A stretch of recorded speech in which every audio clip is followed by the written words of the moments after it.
دولت غم شبیر کی جس دل کو خدا دے، کہ دولت غم شبیر کی جس دل کو خدا دے، کیا لے وہ زمانے سے زمانہ اسے کیا دے، کیا اس کا مٹا سکتا ہے یہ گردش دوران شبیر کی مادر جسے جینے کی دعا دے، کیا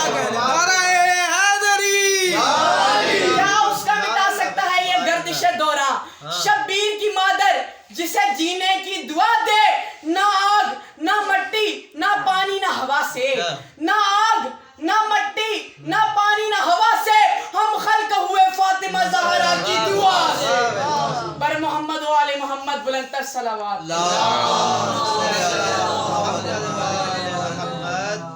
اعوذ باللہ من الشیطان الرجیم، بسم اللہ الرحمن الرحیم، الحمدللہ رب العالمین، الصلاة والسلام علی اشرف الانبیاء والمرسلین وخاتم النبیین، انیس الغریبین، رحمت للعالمین، راحت العاشقین، مراد المشتقین، شمس العارفین، سراج السالکین، مصباح المقربین، محب الفقراء والغرباء والمساکین، سید الثقلین، نبی الحرمین، امام القبلتین، وسیلتین فی الدارین، صاحب الکعبہ قوسین، محبوب رب المشرقین والمغربین، جد الحسن والحسین، مولانا و مولا الثقلین بالقاسم محمد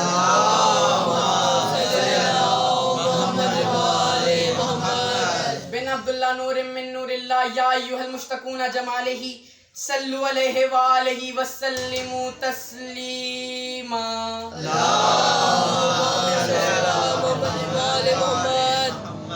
اما بعد فقط قال حق سبحانہ تعالیٰ فی کتابہ المجید، بسم اللہ الرحمن الرحیم، انا اعطیناک الکوثر فصل لربک وانحر ان شانئک ھو الابتر۔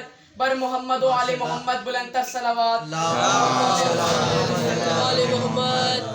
میں کلام شروع کرتا ہوں اس رب جلیل کے بابرکت نام سے، جو حی بھی ہے، جو قیوم بھی ہے، جو رازق ہے، جو مالک ہے، جو تمام جہانوں کا بنانے والا ہے، جو دن اور رات کا بنانے والا ہے، جو دن اور رات میں ہماری حفاظت کرنے والا ہے، اور تمام تر درود السلام ہو محمد مصطفیٰ اور ان کی آل پر۔ درود زحمت نہیں، عزت ہے، احسان نہیں، ایمان ہے، گناہوں کا کفارہ ہے، رزق میں کثرت کا باعث ہے، خوشنودی آل محمد کی دلیل ہے، رحمت پروردگار کے نزول کی سند ہے۔ بر محمد و آل محمد بلند تر صلوات۔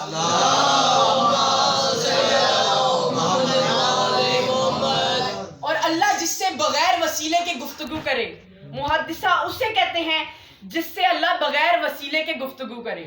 اللہ پیغمبر سے بولتا ہے تو جبریل کے ذریعے، اللہ بطول سے بولتا ہے تو سیدھا بولتا ہے۔ ایک بندے نے کہا مولا وہ کون سا موقع ہے جہاں اللہ بطول سے بولا؟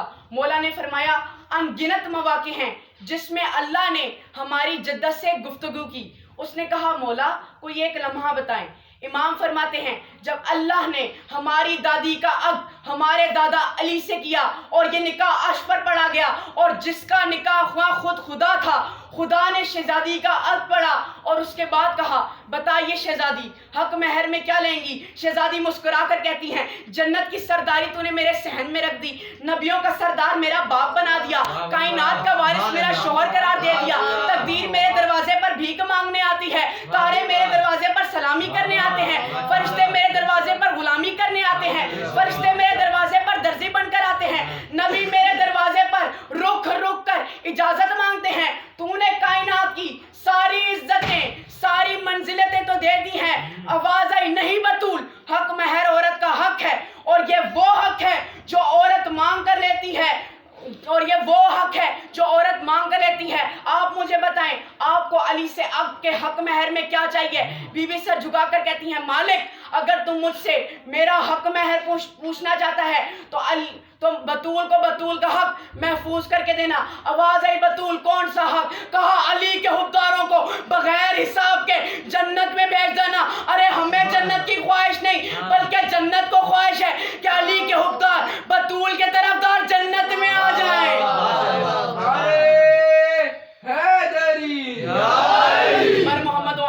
بلند تر صلوات.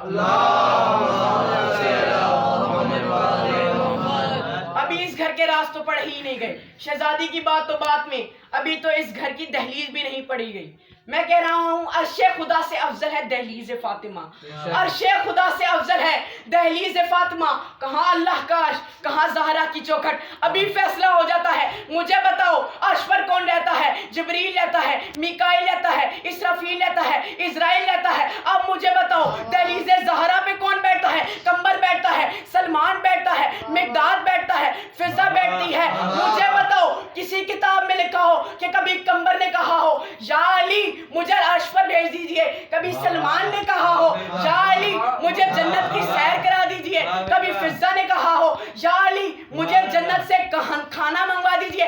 ادھر والے ادھر نہیں جاتے بلکہ ادھر والے ادھر آتے ہیں, کبھی فقیر بن کر, کبھی یتیم بن کر, کبھی مسکین بن کر. ادھر والوں کی تمنا نہیں ہے کہ وہ ادھر جائیں بلکہ ادھر والوں کی تمنا ہے کہ وہ ادھر آئیں. اچھا جب وہ یہاں آتے ہیں تو وہ فرشتے بن کر نہیں آتے بلکہ فقیر بن کر آتے ہیں, یتیم بن کر آتے ہیں, مسکین بن کر آتے ہیں, درزی بن کر آتے ہیں. قرآن میں اللہ تعالیٰ ارشاد فرما رہا ہے اے میرے حبیب یاد کرو وہ ابراہیم والی بات کہ جب ہم نے ابراہیم کے گھر عزت والے مہمان بھیجے تھے. حضرت ابراہیم علیہ السلام کے گھر کون گیا تھا؟ اللہ تعالیٰ کے فرشتے گئے تھے. کیسے گئے تھے؟ بشر کے لباس میں گئے تھے, انسانی شکل میں گئے تھے. کیوں گئے تھے؟ ان کی مہمان نوازی دیکھنے کے لیے. حضرت ابراہیم کے گھر گئے فرشتے ان کی مہمان نوازی دیکھنے کے لیے. جناب ابراہیم نے جلدی سے جانور ذبح کیا اور کھانا تیار کرنا شروع کیا. جناب ابراہیم کے گھر گئے فرشتے, انہوں نے نہیں پہچانا. اگر پہچان لیتے تو کھانا تیار نہ کرتے, جانور ذبح نہ کرتے. ادھر جبریل نے زہرا کے دروازے پر آ کر کہا میں درزی ہوں. جناب فضا اندر سے کہتی ہیں میں جانتی ہوں تو جبریل ہے, میں جانتی ہوں تو جبریل ہے. جناب ابراہیم نے نہیں پہچانا, جناب فضا نے پہچان لیا. ارے جناب فضا کی آنکھیں جناب سیدہ کے چہرے کی زیارت کیا کرتی تھی, جو حجاب اللہ کو دیکھ سکتی تھی. قرآن کہتا ہے حضرت ابراہیم کے گھر عزت والے مہمان گئے تھے. حضرت ابراہیم کے گھر اور جناب فاطمہ الزہرا کی دہلیز میں کیا فرق ہے؟